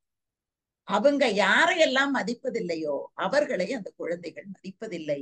அப்படிங்கிறது வந்து ஒரு உளவியல் தொடர்பான ஒரு செய்தி தான். அதனாலதான் எல்லோரையும் மதிப்பதற்கு பெற்றோர்களுக்கு முதல்ல தெரியும். ஏன்னா பெற்றோர்கள் தானே முன்மாதிரியாக இருக்கக்கூடியவர்கள். அவர்களை பார்த்து தானே அந்த குழந்தை வளர்க்கிறது. அப்போ பெற்றோர்கள் முன்மாதிரியாக இருந்தால் இந்த யாரும் எங்களை மதிக்கலைங்கிற ஒரு சொல் வராது. எல்லோரையும் மதிப்பதற்கு பெற்றோர்கள் முதலிலே புரிந்து கொள்ள வேண்டும். அவங்களதான் குழந்தை மதிக்கும். அதுக்கப்புறம் இதுக்கப்புறம் நம்ம செய்ய வேண்டியது என்னன்னா, குழந்தைகளை பாராட்டணும். எப்பவும் குழந்தைகளை பாராட்டும். அந்த பாராட்டுதல் வார்த்தைகளா தான் இருக்கணும் அப்படின்னு அவசியம் இல்லை. ஒரு பொருளா இருக்கலாம். அந்த குழந்தையை கட்டி பிடித்து ஒரு முத்தம் கொடுப்பதாக இருக்கலாம். அந்த குழந்தையினுடைய தலையை கோதுவதாக இருக்கலாம். குழந்தைய பிடித்தமான ஒரு இடத்துக்கு அழைச்சிட்டு போறதா இருக்கலாம். ஒரு சினிமா கூட்டிட்டு போறதா இருக்கலாம். ஒரு ஷாப்பிங் மால் அழைச்சிட்டு போறதா இருக்கலாம். ஒரு கோயிலுக்கோ ஒரு பீச்சுக்கோ இல்ல ஒரு ரெஸ்டாரண்ட்டுக்கோ ஏதோ ஒரு இடத்துக்கு அந்த குழந்தைய வந்து கூட்டிட்டு போகலாம். அதுக்கப்புறம் அந்த குழந்தையை அரவணைத்துக் கொள்ளுது, அப்படியே கட்டி பிடிச்சுக்கிறது. அந்த குழந்தைய ஐயோ என்ன பண்ணிருக்க நீ அப்படின்னுட்டு கட்டி பிடித்துக் கொள்வது. மற்றவங்களுக்கு முன்னிலையில அந்த குழந்தைய பாராட்டுறதுக்கு ரொம்ப நம்ம வந்து பழகிக்கணும். அந்த பாராட்டுதல் அப்படிங்கிறது, ஆமா இவன் எல்லாருக்கும் முன்னால தாங்க நடிப்பான், அவனை பத்தி எனக்கு இல்ல தெரியும், அந்த மாதிரி சொல்ற பெற்றோர்களை நான் நிறைய பாக்குறேன். அப்படிப்பட்ட குழந்தைகளாக இருந்தாலும் இருந்துட்டு போட்டுமே, 4 பேருக்கு அதுக்கு பாராட்டுனதுனால நமக்கு என்ன குறைஞ்சு போயிடும்? நம்ம பிள்ளைய நம்மளே பாராட்டலன்னா வேற யார் தான் பாராட்டுவாங்க? அந்த மாதிரி பழகணும். சில குழந்தைகள் எந்த விதமான பாராட்டிற்கான செயலையும் செஞ்சிருக்காது, எல்லாத்துலயும் தோத்து போய் வரும். அப்ப அந்த குழந்தை என்னங்க பண்றது? திட்டாம அப்படின்னா அந்த குழந்தையையும் அரவணைக்கும். இன்னைக்கு தோத்து போயிடலாம்ப்பா, நீ கலந்துகிட்டதே ரொம்ப பெரிய விஷயமாச்சே, இந்த மாதிரி கலந்துக்கிற தைரியம் எத்தனை பேருக்கு வரும்? நீ என்ன அழகா கலந்துகிட்டு இருக்க பாத்தியா, அதனால வந்து உன்னை நான் பாராட்டுறேன் அப்படின்னு சொல்லிட்டு அந்த குழந்தைகளை பாராட்ட பழகணும். அதுக்கப்புறம் ஒரு முக்கியமான விஷயம், அந்த குழந்தைகளின் கடமைகள் என்ன, அந்த குழந்தைகளுக்கான உரிமைகள் என்ன அப்படிங்கிறத நாம அந்த குழந்தைகளுக்கு சொல்லிக் கொடுக்கணும். பெற்றோர்களுக்கு கடமைகள் என்ன, உரிமைகள் என்ன, ஒவ்வொருத்தருக்கும் அவங்க கடமையை அவங்க சிறப்பா செய்யணும். அப்படின்னா அவங்க கடமையை செய்தால்தான் அதற்கான உரிமை அவர்களுக்கு கிடைக்கும் என்பதை நாம் அந்த குழந்தைகளுக்கு கட்டாயமாக அதை நம்ம வந்து அவர்களுக்கு வலியுறுத்தி கற்றுக் கொடுக்கணும். குழந்தைகளையே நாம மரியாதையா நடத்தணும். முதல்ல குழந்தைய எல்லாருக்கும் எதுக்கு அடிக்கிறது, குழந்தைய எல்லாருக்கும் எதுக்க திட்டுறது, நண்பர்களுக்கு எதுக்க கோவப்படுறது, அந்த மாதிரி இல்லாம குழந்தைகளை முதலில் மரியாதையோடு நாம நடத்தணும். சில வீடுகள்ல எல்லாம் பார்க்கலாம், குழந்தைகளை வாங்க போங்கன்னு கூப்பிடுற வீடுகள்லாம் கூட உண்டு. அந்த மாதிரி குழந்தைகளை வந்து நாம மரியாதையோடு அணுகணும். கட்டுப்பாடோடு கூடிய சுதந்திரம் என்ன என்பதை அந்த குழந்தைகளுக்கு கற்றுக் கொடுக்கணும். சுதந்திரம் வேணும், ஆனா அந்த சுதந்திரத்திலே ஒரு கட்டுப்பாடு இருக்கணும் அப்படின்னு நாம கற்றுக் கொடுத்தால் இந்த குழந்தைகள் மிக சிறந்த குழந்தைகளாக, சமுதாயத்துல ஒரு நல்ல குழந்தைகளாக வருவாங்க. அவர்களுக்கு பொதுநலம், பொது தொண்டு, இந்த மாதிரி விஷயங்களையும் நாம வந்து இந்த வயதிலே அறிமுகப்படுத்தணும். இந்த மாதிரி பொதுவான இடங்களுக்கு யாரெல்லாம் மற்றவர்களுக்கு உதவி செய்கிறார்கள், ஒரு அன்னதானம், ஒரு பெரிய ட்ரஸ்ட் இருக்கலாம், அங்க போய் அந்த குழந்தைகள் மற்றவங்களோட சேர்ந்து செய்யறதுக்காக பயிற்சி கொடுக்கறது. அதே மாதிரி வந்து தொண்டு செய்யறது அப்படின்னு சொல்லிட்டு இந்த குளங்களை எல்லாம் தூர் வாருவது, அந்த மாதிரி பொது சேவைகள் கிராமங்களில எல்லாம் இருக்கும். அந்த மாதிரி பொது சேவைகளுக்கு பிள்ளைகளை அனுப்புறது. மரம் நடுதல் அப்படிங்கிற இப்ப நம்ம நிறைய இடங்கள்ல பண்றாங்க, அந்த மாதிரி கூட்டமாக செய்யக்கூடிய இடங்களுக்கு அனுப்புறது. கோயில்களை தூய்மைப்படுத்துதல் அப்படிங்கிற ஒரு தொண்டு வச்சிருக்காங்க, அந்த தொண்டுக்கு இந்த இளைஞர்களை அனுப்புறது. இந்த மாதிரி எல்லா இடங்களுக்கும் இந்த பொது தொண்டு செய்யக்கூடிய இடங்களுக்கெல்லாம் அனுப்பி அவர்களினுடைய மனதுல அந்த எண்ணம் ஏற்படுமாறு நாம் செய்தால் அந்த குழந்தைகள் மிகச்சிறந்தவர்களாக வருவார்கள் அப்படிங்கிறது நான் வந்து கண்கூடாக பார்த்த ஒன்று. அதனாலதான் நான் கையாண்ட சில உத்திகளை உங்கள் முன்னாலே இப்போது நான் பகிர்ந்து கொண்டேன். ரொம்ப மகிழ்ச்சி இது வரைக்கும் இருந்து கேட்டதுக்கு. நன்றி, வணக்கம்.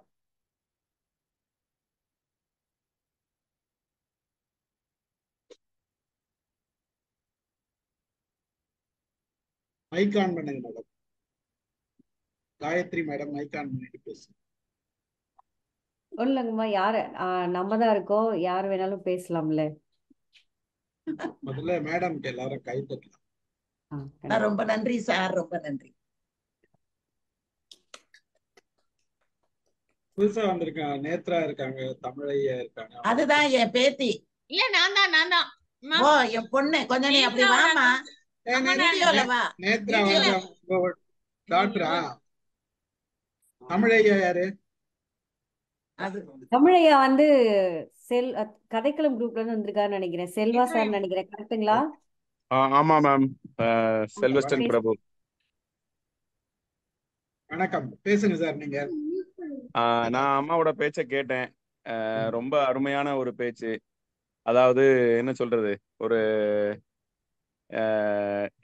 இன்றைய சமுதாயத்துக்கு தேவையானதுன்னு சொல்லலாம். அதே நேரத்துல ஒரு ஒரு மன தத்துவ நிபுணர்னு சொல்லுவாங்கல்ல, அந்த மாதிரி மனோ தத்துவ நிபுணர் பேசின மாதிரியான. நானும் ஆசிரியராக தான் இருக்கேன். ஒரு 22 ஆண்டுகள் நான் ஆசிரியராக பணியாற்றிட்டு இருக்கேன். ஆனா உண்மையிலே அவங்களுடைய அனுபவத்துக்கு முன்னால எங்களுடைய அனுபவம் வந்து ஒண்ணுமே இல்லை அப்படிங்கிற மாதிரி ரொம்ப மிக எளிமையா வந்து மாணவர்கள் அவங்க அணுகியிருக்காங்க. கண்டிப்பா வந்து நம்ம வந்து என்ன சொல்றது, நல்லாசிரியர் விருது கொடுக்குற மாதிரி அவங்களுக்கு வந்து நம்ம வந்து கண்டிப்பா பாராட்டு தெரிவிக்கணும். அது ஒரு கோர்வையா முதல்ல கொண்டு வந்து பேசுறது அப்படிங்கிறதும் ஒரு பெரிய விஷயம். அது ஏதாவது ஒரு சின்ன சம்பவத்தை சொல்லுங்க அப்படின்னா சொல்லிடலாம். ஆனா அந்த சின்ன ஏஜ்ல இருந்து ஆரம்பிச்சு அந்த பதின் பருவத்துக்குள்ள போய் குமர பருவ சிக்கல்கள்லாம் என்ன அப்படிங்கிறதையும் சொல்லி அதுல எப்படி அவங்கள, அதாவது ஒரு சிலர் சிக்கலை மட்டும் சொல்லுவாங்க, தீர்வை சொல்ல மாட்டாங்க. ஆனா அம்மா வந்து சிக்கலையும் சொல்லி அதுக்கு தீர்வையும் சொல்லியிருக்காங்க. அதனால கண்டிப்பா அம்மாட்ட எத்தனை பேர் படிச்சாங்களோ அவங்க எல்லாருமே கொடுத்து வச்சவங்க அப்படின்னு தான் நான் சொல்லுவேன். ஒரு நல்ல ஒரு இளைய சமுதாயத்தை நீங்க உருவாக்கி இருப்பீங்க அப்படின்னு நான் நம்புறேன். உங்களுடைய நீங்க அப்படியே விட்டுறாம இது போன்ற இன்னும் பல நிகழ்வுகளை நீங்க கலந்து கொண்டு பல பெற்றோர்களுக்கும் இந்த விஷயங்கள் போய் சேர்ந்துச்சுன்னா சமூகத்துல ஒரு மாற்றம் ஏற்படும். ஏன்னா ஆசிரியர்களுக்கும் தெரியணும், அதை விட அதிகமா பெற்றோர்களுக்கும் தெரிஞ்சிச்சுன்னா நிறைய மாற்றங்கள் சமுதாயத்துல ஏற்படுறதுக்கான வாய்ப்புகள் நிறைய இருக்கு. நாங்களும் என்எஸ்எஸ்ல இருக்கோம். அதனால இந்த கோயில் சுத்தம் பண்றது, பார்க்கை கிளீன் பண்றது, மரம் நட்டி வைக்கிறது, அதுல எல்லாம் மாணவர்களை ஈடுபடுத்துற பணியில நீங்க என்னெல்லாம் சொன்னீங்களோ அதை ஓரளவு நாங்களும் கடைபிடிச்சிட்டு இருக்கோம். உண்மையா உங்க பேச்சு வந்து ரொம்ப சிறப்பா இருந்துச்சுமா. ரொம்ப நன்றி. ரொம்ப நன்றிங்க, ரொம்ப நன்றி. மகிழ்ச்சி. நன்றிங்க ஐயா. ஆக்சுவலா இவரு தமிழை செல்வா சார் வந்து விவசாயமும் வந்து சொந்த அவங்களோட அப்பாவோட இதை விடக்கூடாதுன்னு சொல்லிட்டு அதையும் பண்ணிட்டு இருக்கிறாரு. அந்த மாதிரி நிறைய முன்னெடுப்புகளையும் செஞ்சுட்டு இருக்காரு. அதை பெருமையாக சொல்லிக்கணும். மகிழ்ச்சி, வாழ்த்துக்கள். நன்றி அம்மா, நன்றி. ரொம்ப நன்றிங்க. நேத்ரா வாங்க, அம்மாவை பத்தி பேசுங்க. இப்பதான் முதல் முறையா உங்களை பாக்குறோம். அம்மா மாதிரி இருக்கீங்க. ஆர்த்தின்னு சொன்னாங்க. ஆர்த்தி ஆமா அம்மா நேற்று நான் அந்த ட்ரெஸ் கூட நான் ஒழுங்கா போடல. நான் இப்ப வெளியில போய் சினிமா பார்த்து வந்தேன். அப்படியே நான் இப்போ லைவ்ல இருக்கேன் நானு. எனக்கு என்ன பேர்? முதல்ல நீங்க மருமகளா பொண்ணா? பொண்ணு. திடீர்னு கன்ஃபியூஸ் பண்ண மாதிரி இருந்துச்சு காயத்ரி. இல்ல என்ன ஆர்த்தின்னு சொன்ன மாதிரி இருந்துச்சு பேரு. ஆர்த்தி தாம்மா. ஆர்த்தி. அப்ப நேத்ரா என்னோட பொண்ணு. நேத்ராவோட அக்கவுண்ட்ல இருந்து நான் இப்போ ஜூம்ல வந்திருக்கேன். புரிஞ்சிச்சு. நீங்க உங்களோட பொண்ணுன்னா அவங்க அக்கௌண்ட் தான் தெரிஞ்சிச்சு. மகிழ்ச்சி உங்களை சந்திப்பது. ஓகே, உங்களுக்கும் சார். தேங்க்யூ.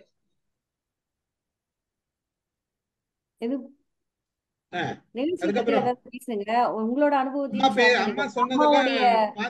அம்மாவுடைய யுக்தி எல்லாம் நீங்க பயன்படுத்திருக்கீங்களாங்கிறதையும் சொல்லுங்க. ஆமா இல்ல, எங்க அம்மா என்ன சொன்னாங்களோ அத மாதிரிதான் எங்களை எல்லாம் வளர்த்தாங்க.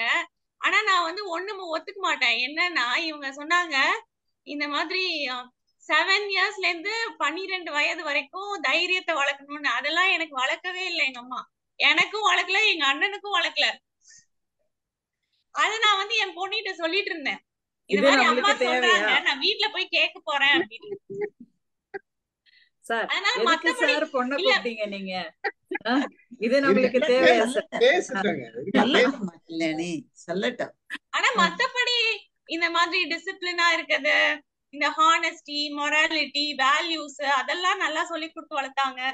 அதெல்லாம் இருக்கு. பட் இது வந்து எனக்கு, நான் என் பசங்களை வந்து தைரியமா வளர்த்துக்கிட்டே இருக்கேன். எனக்கு தெரியல அது 25 இயர்ஸ்க்கு மேலதான் தெரியும் எப்படி இருக்காங்கன்னு. அப்படி அந்த இல்ல. கமெண்ட் வருது உங்களுக்கு. நீங்க இருந்த காலகட்டங்கள் வேற, இப்போ உங்க ஆமா குழந்தைங்க இருக்கிற காலகட்டங்கள் வேற, ஆமா புரியுதுங்களா? அதனால இந்த காலகட்டத்துக்கு தேவையான தைரியத்தை உங்க பிள்ளைங்களுக்கு நீங்க கொடுக்குறீங்க. ம் அந்த காலகட்டத்துக்கு தேவையான விஷயங்களை உங்க அம்மா சொல்லியிருக்காங்க. அது உங்களுக்கு கான்பிடென்ட்டா இப்ப தெரியல, அப்ப தெரிஞ்சிருக்கும். புரியுதுங்களா? இருக்கலாம். அதுதான் விஷயம், வேற ஒண்ணும் இல்ல விஷயம். அந்த காலகட்டத்துல பிள்ளைங்களை எப்படி வச்சிருக்கணும்ன்றது ஒரு வரமுறை இருந்தது இல்லையா? அதுல அவங்க அன்னைக்கு கரெக்டா இருந்ததுனாலதான் இன்னைக்கு நீங்க தைரியமா சொல்றீங்க. ஆமா ஆமா புரியுதுங்களா? உங்க கேள்விக்கு பதில் கிடைச்சிச்சா? கிடைச்சிருச்சு சார். மகிழ்ச்சி. Okay sir, thank you. தேங்க்யூ. நீங்க வந்ததுக்கு ரொம்ப நன்றி. உங்களை சந்திப்பதில் நாங்கெல்லாம் மகிழ்ச்சி ஆமா அடைகிறோம். சார், எனக்கும். இப்பதான் பாக்குறேன், கல்யாணி மேடம் பார்த்திருக்கலாம்னு நினைக்கிறேன். இல்ல, நான் உங்களை பார்த்திருக்கேன் சார். நீங்க என்ன பார்த்திருக்கலாம், நான் உங்களை பார்க்கல. ஓகே, சரி சரி சரி. ரொம்ப மகிழ்ச்சி மேடம். அதுல நீங்க ஒரு விஷயம் சொன்னீங்க தெரியுமா? பிள்ளைங்க நம்ம அப்பா அம்மா யாரு மதிக்கிறாங்களோ அவங்களதான் மதிக்கும் அப்படின்றது ஒரு விஷயம் சொன்னீங்க தெரியுமா? ஆமாங்க சார். ஒரு நல்ல நண்பர்கள் நல்ல நண்பர்களோட பழகும் போது, ஒரு நண்பரோட ஃப்ரெண்டு இன்னொருத்தர் வராங்கன்னு வச்சுக்கலேன், ஒருத்தர் 2-3 பேர் வராங்கன்னு வச்சுக்கோங்க. இவர் என்ன மரியாதை அவர் கொடுக்குறாரோ அந்த மரியாதை தான் இந்த நண்பரும் கொடுப்பாரு. ஆமா, உண்மை உண்மை. வளர்ந்தவங்களுக்கே இதுன்னா குழந்தைங்களுக்கு எந்த அளவுக்கு அது இருக்கும். ஆமா, ஆனா நம்ம அந்த அளவுக்கு கத்து கொடுக்க வேண்டியதா இருக்கு சார். அதுதான் அங்க டிரான்ஸ்பர் ஆகும் ஆக்சுவலா. ஓகே, இவரு அப்படி மதிப்பு கொடுக்குறாரு. அப்போ அந்த குழந்தைங்க ஒண்ணுமே இல்ல, அது நல்லா தெரிஞ்சவங்களே. சரி, அவங்க 2 பேருக்குள்ள எதை பிரச்சனையா இருக்கலாம். ஆனா அதை நாம இவர் கொடுக்கிற மரியாதைய போலதான் நம்ம கொடுக்கணும்ன்ற அவசியம் இல்லை. ஏன்னா அவருக்கு இருக்கிற பிரச்சனைக்கு அவர் கொடுக்கிற மரியாதை வேற. நம்ம பழகி பார்த்தாதான் அவங்களுக்குள்ள இருக்கிற பிரச்சனை என்ன, ரியாலிட்டி என்னன்றது தெரியும். அதுக்கப்புறம் தான் நாம எவ்வளவு அளவுக்கு அவங்களுக்கு மரியாதை கொடுக்குறோம், இவர் நமக்கு எப்படி மரியாதை கொடுக்குறாருன்றதை அனலைஸ் பண்றோம் பாருங்க. அதுதான் ஒரு நியாயமான விஷயம். அது பெரியவங்களுக்கு இருக்கணும். குழந்தைங்களுக்கு நியாயம் குழந்தைங்களுக்கு இருக்காது. ஏன்னா குழந்தைங்க எல்லாத்தையும் வாங்கி உள்ள வச்சுக்கோ, அதுக்கப்புறம் அது வேலையை பார்க்கும், அது வேற விஷயம். பட் பெரியவங்களுக்கே இல்லைன்ற பட்சத்துல பெரியவங்களே நம்ம யோசிக்கிறோம். குழந்தைங்க ரொம்ப டெப்தா போயிடும் இல்லையா? அது இயற்கை உண்மையான சூழ்நிலை. பெரியவங்களுமே இப்ப கத்துக்க வேண்டிய நிலையில தான் இருக்காங்க சார். நிறைய பெரியவங்க எப்பயுமே கத்துக்க வேண்டிய நிலையில தான் இருக்காங்க. ஆமா வாங்க கல்யாணி மேடம் பேசு. Narayanamurthy sir just left. இல்ல, அவரு பேச முடியாது, பிரச்சனை, அதனால சொல்லிட்டு போட்டாரு என்ன கூப்பிடாது சார் அப்படின்னு சொல்லி. பேச முடியாதுன்றது தான் விஷயம். ஓகேங்க சார். நாமதான் ஒண்ணும் சொல்றதுக்கு இல்ல, நிறைய விஷயங்கள். நான் நீங்க சொன்ன அந்த 2 வயசுல இருந்து 7 வயசு வரைக்கும் குழந்தைகளை நானும் பாத்திருக்கேன். நானு ஒரு 15 வருஷம் பாத்திருக்கேன். நீங்க இப்ப சொன்ன இந்த சார் சொன்ன ஒரு விஷயம் இருக்கு இல்லைங்களா, மரியாதை கொடுக்கறது அப்படிங்கிறது. அது நான் என்னோட ஸ்கூல்ல ஒரு பையன்கிட்ட அதை நான் பேஸ் பண்ணிருக்கேன். நான் இதுல கூட பேசியிருக்கேன் கூட, அந்த டிடி தொலைக்காட்சியில பேசும்போது. அந்த பையன் அப்படிதான் எங்க கிட்ட எல்லாம் ரொம்ப மரியாதையா இருப்பான். நார்த் இந்தியன் அந்த பையன். எங்க கிட்ட எல்லாம் ரொம்ப மரியாதையா பேசுவான். 3 வயசு. எல்லாம் எங்க பசங்க ஸ்கூல்ல இருக்கிறவங்க எல்லாருக்கிட்டையும் மரியாதை இருக்கும். அவங்க அம்மா பிக்கப் பண்றதுக்காக மத்தியானம் வரும்போது அவங்க அம்மா கிட்ட அவங்க நடந்துக்கிற விதம் பாத்தீங்கன்னா ரொம்ப வியர்டா இருக்கும். நான் கவனிச்சுட்டே இருந்து எத்தனை தடவை அதுக்கப்புறம் அடுத்த நாள் அதுக்கப்புறம் சொல்லிட்டே இருந்திருக்கேன் அவங்க கிட்ட. அம்மா கிட்ட ஏன்டா அப்படி பேசுற, நல்லா பேசுனா அப்படியே என்னை பார்த்துட்டே இருப்பான், போயிடுவான், வேற ஒண்ணுமே சொல்ல மாட்டான். அதுக்கப்புறம் ஒரு தடவை அவங்க அப்பா அம்மா 2 பேரும் சேர்ந்து ஒரு ஃபங்க்ஷனுக்கு வந்தாங்க. அப்ப வந்தப்பதான் அவங்க அப்பா பேசின விதம் அவங்க அம்மா கிட்ட டோட்டலா மரியாதை இல்லாத இருந்தது. என் முன்னாலேயே அவ்வளவு தூரம் இருந்த ஒரு 10 நிமிஷத்துலயே அவர் அவ்வளவு தூரம் மரியாதை இல்லாத பேச முடியும் அப்படின்னா வீட்டுல எப்படி நடந்துப்பாங்க? அப்புறம் அதுக்கப்புறம் நான் அவங்க அப்பா கிட்ட ஒரு தடவை தனியா பேசினேன். சார், நீங்க உங்க ஒய்ஃபு கிட்ட எவ்வளவு தூரம் மரியாதை கொடுக்குறீங்களோ அப்படிதான் குழந்தைகளும் கத்துக்குவாங்க அப்படின்னு. ஆனா எனக்கு அதுல ஒரு 50% தான் நான் சொல்லுவேன் அவர் எடுத்துக்கிட்டாரு அப்படின்னு. ஏன்னா சிலர் ஜென்ஸ் எல்லாரும் ஓகே அப்படின்லாம் எடுத்துக்க மாட்டாங்க இல்லையா? அவங்க ஓரளவு ஓகே மேடம் நான் பாத்துக்கிறேன்னு தான் சொன்னாரு. பட் எனக்கு ஒரு ஃபுல் சாட்டிஸ்பாக்சன் வரலங்கிறது வேற விஷயம். அந்த மாதிரி எனக்கு ஒரு பொண்ணு ரொம்ப நல்லா படிக்கும். நல்ல மார்க் எடுக்கும். அது எழுதுற எழுத்தே அவ்வளவு அழகா இருக்கும், ஒரு பிழை இருக்காது. அவ்வளவு நிறைய மார்க் வாங்குற பொண்ணை வந்து கல்யாணம்னு சொல்லிட்டாங்க அவங்க அப்பா. அந்த பொண்ணுக்கு படிக்கிற பொண்ணு வரலையே ஸ்கூலுக்கு அப்படின்னுட்டு அதை கூப்பிட்டு என்னன்னு கேட்கும்போது, இந்த மாதிரி எங்க அப்பா எனக்கு கல்யாணத்துக்கு ஏற்பாடு பண்றாங்க அப்படின்னோடனே, அப்புறம் நீ உங்க அப்பா கூட்டிட்டு வா அப்படின்னு சொல்லி அந்த பொண்ணு அவங்க அப்பா வர சொன்னதுக்கு அப்புறம் அவங்க அப்பாவோட நான் பேசினேன். இந்த பொண்ணு படிக்கிற படிப்புக்கு நீங்க வந்து ரொம்ப பெருமைப்படுற அளவுக்கு இவ வருவா. நீங்க இப்படி கல்யாணம் பண்ணி வைக்கிறது கொஞ்சம் கூட சரியே இல்லை. அவர் வந்து ஆட்டோ தான் ஓட்டிட்டு இருந்தார். அவர்கிட்ட நான் சொன்ன உடனே அப்ப அவர் சொன்னார், இது ரொம்ப படிச்சுட்டுனா எனக்கு அதுக்கு தகுந்த மாதிரி மாப்பிள்ளை பார்க்க முடியாதுமா அப்படின்னு சொல்லிட்டு, இந்த பொண்ணை நான் படிக்க வைக்கிறேன், ஆனா 5 வருஷம் கழிச்சு நான் சொன்ன இப்ப பாத்துருக்கிற பையனை கல்யாணம் பண்ணிக்குமான்னு எனக்கு சொல்லுங்க கேட்டு, அப்படின்னா நான் வந்து படிக்க வைக்கிறேன் அப்படின்னாரு. அப்ப நான் அந்த பொண்ணுகிட்ட சொன்னேன், நீ முதல்ல படிக்கிறதுக்கான வழியை பாரு, அதுக்கப்புறம் மற்றதெல்லாம் பார்க்கலாம் அப்படின்னு சொன்னதுக்கு அப்புறம் அவரு அதோட தொடர்ந்து படிக்க வச்சாருமா. படிக்க வச்சு கல்லூரி எல்லாம் முடிச்சாவ. அதுக்கப்புறம் கல்யாணத்தை பத்தி எனக்கு தெரியல, யார பண்ணிக்கிட்டாங்க யார பண்ணி வச்சாங்க அப்படின்னு தெரியல. ஆனா அந்த மாதிரி ஒரு சில பெற்றோர்கள் வந்து கூப்பிட்டு சொல்லும் போது கேட்கறவங்களும் இருந்தாங்க. நம்ம சொல்றோம் அப்படின்னா ஆமா. ஆசிரியர்களுக்கு ஒரு அதுல இல்ல, நீங்க இந்த இன்சிடென்ட் சொன்னதுனால நான் சொல்றேன். அதுவும் எனக்கு வந்து அவர் சொன்னது அந்த மாதிரி இருந்தது. நிறைய பெற்றோர்கள் வந்து சொன்னா அப்படியே கேட்டு அதை கேட்பாங்க ஃபாலோ கேட்பாங்க. பண்ணவங்க நிறைய பேர் இருக்காங்க. அப்போ அதெல்லாம் மனசுக்கு சந்தோஷமா இருக்கும். ஆனா சில சமயம் இந்த மாதிரி வந்து 1-2 இதுல நம்மளே ஃபெயில் ஆகுற மாதிரி இருக்கும். நம்ம என்னடா சொல்லி அவங்க கேட்க மாட்டேங்கிறாங்களே அப்படின்னு. ஆனா அதுக்கு பின்னால அவங்களோட லைஃப் வந்து வேற மாதிரி இருக்கும். அவங்க அம்மா அப்பா மரியாதை கொடுக்கணும்ல மருமகளுக்கு ஃபர்ஸ்ட், அதெல்லாம் பின்னால இருக்குல்ல. அந்த மாதிரி நிறைய விஷயங்கள் பின்னால. தேங்க்ஸ்மா, தேங்க்யூ சார். ரொம்ப மகிழ்ச்சிமா, நீங்க எல்லாம் வந்து இருந்தது எனக்கு அவ்வளவு சந்தோஷம். மோஸ்ட்லி 90% வந்து பேரண்ட்ஸ் வந்து கேட்பாங்க, சொன்னா ஆசிரியர்கள் சொல்லும் போது பெரும்பாலும் கேட்பாங்க. ஒரு சிலர் மட்டும்தான் அது வந்து கேட்காத இருப்பாங்களே தவிர பெரும்பாலும் கேட்டுக்குவாங்க. நல்லபடி நம்ம சொல்றப்ப நம்ம மேலே ஒரு மரியாதை இருக்கணும்ல. அவங்க ஆமா இந்த டீச்சரா அப்படின்ட்டாங்கன்னா முடிஞ்சு போச்சுக்காது. அவ்வளவுதான் அவ்வளவுதான் அவ்வளவுதான். எனக்குமே வந்து ரொம்ப நீங்க வந்து செல்வா சார் சொன்ன மாதிரி ஒரு மனோதத்துவியல் நிபுணர் சொன்ன மாதிரிதான் லைனா 1 by 1 ஏஜ் பை ஏஜா நீங்க அழகா ஒரு இதா பழத்தை சாறு எடுத்து சொன்ன மாதிரிதான் நீங்க சொன்ன விஷயத்தெல்லாம் நான் பாக்குறேங்கம்மா. சிலது வந்து நான் எங்க வீட்லயே பார்த்திருக்கேன். அது நெகட்டிவா இருக்கட்டும் பாசிட்டிவா இருக்கட்டும் ரெண்டுமே எல்லார் வீட்லயும் இருக்க மாதிரி நானும் பார்த்திருக்கேன். இப்போ இந்த டிவி எல்லாம் சொன்னீங்க இல்லையா, அது நான் வந்து ரொம்ப ஃபீல் பண்றேன். எங்க வீட்லாம் வந்து நாங்க எல்லாருமே ஒன்னாதான் உட்காந்து டிவி பார்ப்போம். ஒன்னா எங்க அப்பா என்ன பண்ணுவாரு, உடனே கடையை மூடுற மாதிரி முடி எழுதுறீங்க எழுதுறீங்க எழுதுறீங்க அப்படின்னு முடிச்சுட்டு படம் பாக்குறதா இருந்தாலும் சரி, ஏதாவது எப்பயாவது சீரியல் பாக்குறதா இருந்தாலும் சரி, அந்த டைம் வச்சுட்டு அப்ப மட்டும்தான் எங்களுக்கு ஓப்பன் பார்க்கலாம் அப்படின்ற மாதிரி இருக்கும். அது வந்து அதுக்கப்புறம் நான் வந்து என்னன்னா வேலைக்கு வந்ததுக்கு அப்புறம் நிறைய டிவி பார்க்கணும் எனக்கு ஆசை இருந்துச்சு. ஏன்னா பெருசா எங்க வீட்டுல விட மாட்டாங்கன்னு. ஆனா அதுக்கப்புறம் அது அப்படி வளர்ந்து வந்ததுனாலே என்னன்னு தெரியல, எனக்கு சீக்கிரமே சலிச்சு போயிடுச்சு. பெருசா டிவி பார்க்கணுங்கிற ஆசையே எனக்கு அப்புறம் போயிடுச்சு. அதுக்கப்புறம் நான் பாக்குறது இல்ல அதிகமா. அந்த மாதிரி அதே மாதிரி இந்த ஸ்கூல்ல இருந்து வந்த உடனே எங்க அப்பா என்ன பண்ணுவாரு, இன்னைக்கு ஸ்கூல்ல என்ன நடந்துச்சு அப்படின்னு கேட்பாரு. அவர் கேட்கறது மட்டும் இல்ல, அவர் என்ன பண்ணுவாருன்னா அவங்க ஆபீஸ்ல நடக்கிறதெல்லாம் டெய்லியும் எங்கள்கிட்ட வந்து பேசி சிரிக்கிறது, சொல்றது, நெகட்டிவா இருந்தாலும் பேசி டிஸ்கஸ் பண்றது, இதெல்லாமே பண்ணுவாரு. அது ஆட்டோமேட்டிக்கா என்ன ஆகுதுன்னா இப்ப யோசிக்கிறேன் அதெல்லாம். நான் அதனால காலேஜ் போயிட்டு வந்து மெட்ராஸ்ல வேலைக்கு வந்த வாட்டி கூட 1 மாசம் 2 மாசம் கழிச்சு போனோம்னா 2 மாசம் கதையும் நான் சொல்லிட்டு இருப்பேன். சோ அவங்களுக்கு வந்து நானாவே எல்லாத்தையுமே பேசுறது சொல்றது, எதையும் மறைக்க மாட்டோம். அதே மாதிரி பிரச்சனைனா கூட நான் போன் பண்ணி, அப்பா இந்த மாதிரி இங்க பிரச்சனை இருக்கு, எனக்கு வேலை போனாலும் போயிடும் அப்படின்னு சொல்லிடுவேன். எங்க அப்பா வந்து கொஞ்சம் சேஃப்டிக்கு மட்டும்தான் கொஞ்சம் பார்த்து பத்திரமா இரு, மற்றபடி ஒண்ணும் இல்ல, கொஞ்சம் பார்த்து இருந்துக்கோ அப்படின்னு மட்டும் தான் சொல்லுவாரு. இல்ல நீ ஏன் அதுல போய் தலையிடுற, ஏன் இதெல்லாம் பண்ணாத அப்படிலாம் சொல்ல மாட்டாரு. இந்த மாதிரி சொல்லாம கேட்காம. அதே மாதிரி நாம கிராமங்கிறதுனால யாராவது எங்கேயாவது பேசினா கூட வந்து சொல்லுவாங்க. இதெல்லாம் நீங்க என்னெல்லாம் பண்ணீங்களோ இல்ல முக்காவாசி பாதி பாத்தீங்கன்னா எங்க அப்பா எங்களுக்குலாம் பண்ணிருப்பாரு.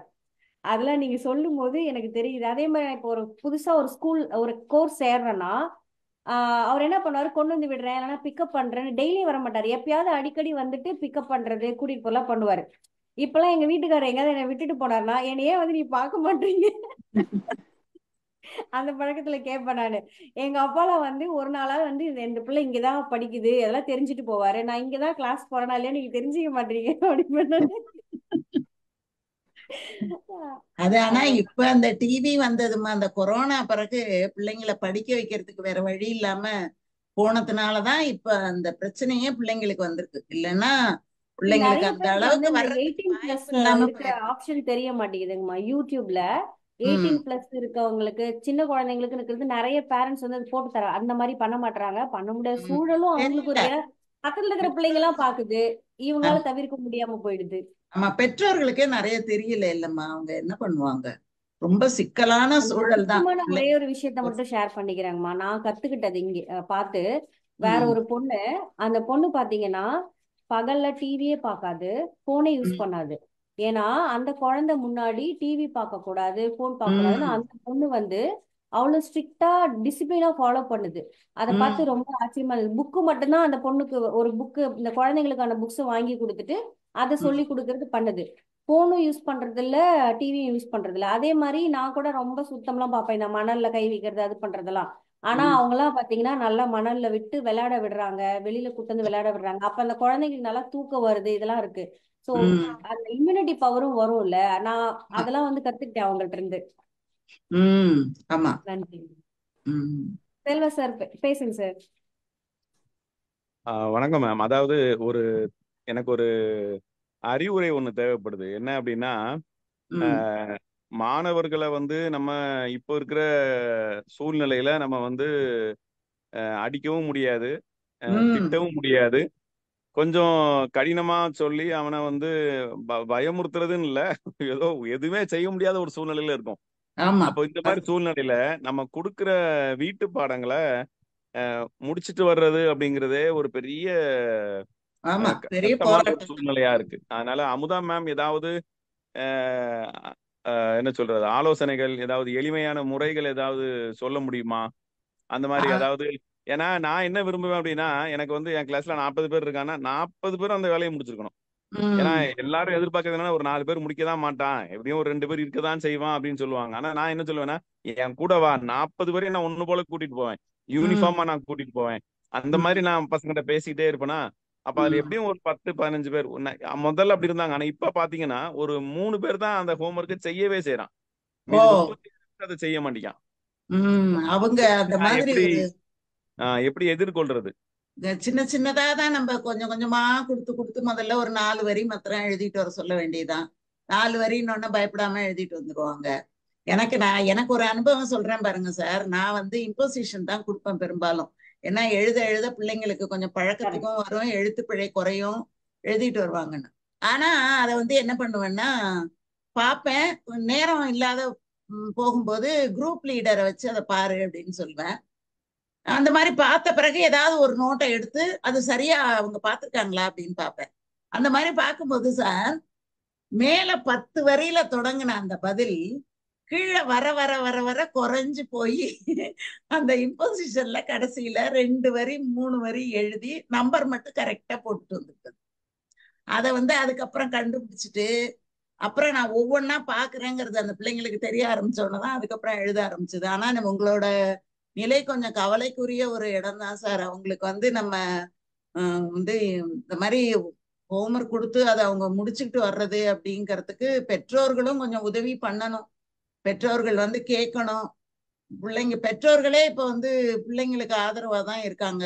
பிள்ளைங்க என்ன பண்ணுவாங்க பாவம், முடியல, அங்க போறாங்க இங்க போறாங்க, இப்படிதான் பேசுறாங்க.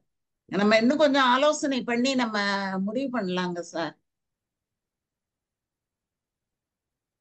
கண்டிப்பாமா. நான் அஹ், எனக்கு ரொம்ப கஷ்டமான ஒரு இதா இருக்கு. முன்னால ரொம்ப ஆமா. ஆர்வமா படிக்கிற சூழ்நிலையில இருந்த மாணவர்கள் கூட இப்போ உம் நம்ம சொல்றதை ஏற்றுக்கிடவே மாட்டேங்கிறாங்கங்கிற மாதிரியான ஒரு சூழ்நிலை தான் நான் இப்போ பாக்குறேன். ஆமா, அந்த சூழ்நிலை பாதிப்பு ரொம்ப அதிகம் இப்போ பிள்ளைங்களுக்கு. செல்வா ம். சார் கிட்ட சில கேள்விகள். சொல்லுங்க ஐயா. நீங்க எந்த கிளாஸ்க்கு பாடம் எடுக்கிறீங்க? நான் 11ஆம் வகுப்பு 12ஆம் வகுப்பு 2 வகுப்புகளுக்கும் தமிழாசிரியரா இருக்கேன் ஐயா. தமிழ் ஆசிரியரா இருக்கீங்க. Okay. இந்த ஆமா வருஷம் முடிஞ்சிடுச்சு இல்லையா? ஆமா ஐயா, முடிஞ்சிருச்சு. இப்ப அடுத்த வருஷம் நீங்க ஸ்டார்ட் பண்ண போறீங்க. ஆமா, நாளைக்கு தொடங்க போறேன் ஐயா. நாளைக்கே தொடங்க போறீங்களா? ஆமா ஆமா. எத்தனை பிள்ளைங்க வராங்க உங்க கிளாஸ்? எனக்கு வந்து ஒரு கிளாஸ்ல வந்து குறைந்தது ஒரு 42ல இருந்து 45 மாணவர்கள் இருப்பாங்க. சரி, ஓகே. இந்த 42 பேர்ல உங்களோட ரிலேஷன்ஷிப், உங்களோட ரிலேஷன்ஷிப் எப்படி இருக்கு?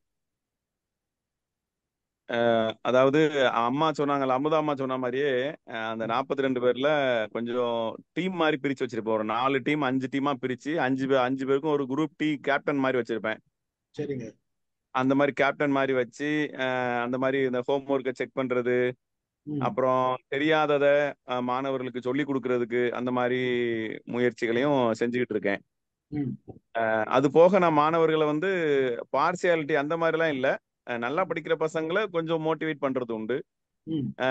ரொம்ப மோசமா படிக்கானுங்க அப்படின்னா அவனுங்களை தனியா கூப்பிட்டு அவனுங்களுக்கு சிறப்பு வகுப்புகள் எடுக்கிறதும் உண்டு.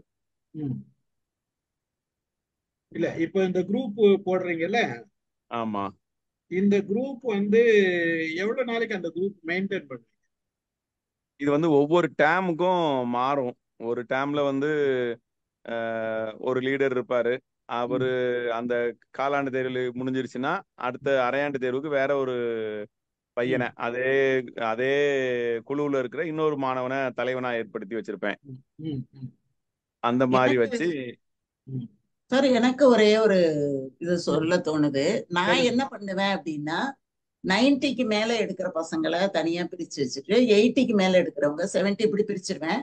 ரொம்ப மார்க் வாங்காத பிள்ளைங்களை ஒரு 90 ஒரு 30, ஒரு 70 ஒரு 20, இப்படி இந்த மாதிரி ஒரு 35 மார்க் வாங்குற பிள்ளைய ஒரு 90 மார்க் வாங்குற பிள்ளையும் அதையும் 2 பேரா சேர்த்து விட்டுருவேன். இந்த 90 வாங்குறது எப்படியாவது இந்த பிள்ளைய வந்து ஒரு 40 வாங்க வைக்கணும்.